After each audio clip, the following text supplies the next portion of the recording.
Hindi dumadating ang Holy Spirit malibang may nananalangin.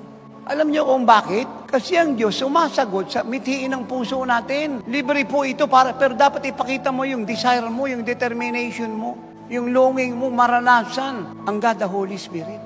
Hindi ba yan ang nangyari sa Acts 2:1 and 4? Habang nananalangin ang mga alagad sa upper room, dumating ang Holy Spirit. At kung bakit mabilis yung pagdating sapagkat yung panalangin nila, yung maapoy nila sa makapag-antay pa ng susunod na araw, dapat sa ika-10 araw dumating na yung Holy Ghost. Alam po ba ninyo na magmula ng unang araw na sila yung nanalangin, ay hindi po nanatili yung passion, yung apoy sa puso nila, na yun din yung klase ng prayer nila sa pagdating ng Holy Spirit na ikalawang araw noon. Tumaas po yun. At nung makita nila na mataas at taris na po nila yung climate, no? Yung atmosphere, na kung saan ay bababa ang Holy Spirit, ika-10 araw, bumukas yung langit. At ang sabi, and a mighty rushing wind from heaven entered the upper room and rest upon them. Ay kung bakit marami po tayo mga kapatid ang baptize ng Holy Spirit o ganito na mag-pray. E paano wala na apoy? Madaling intindihin ito.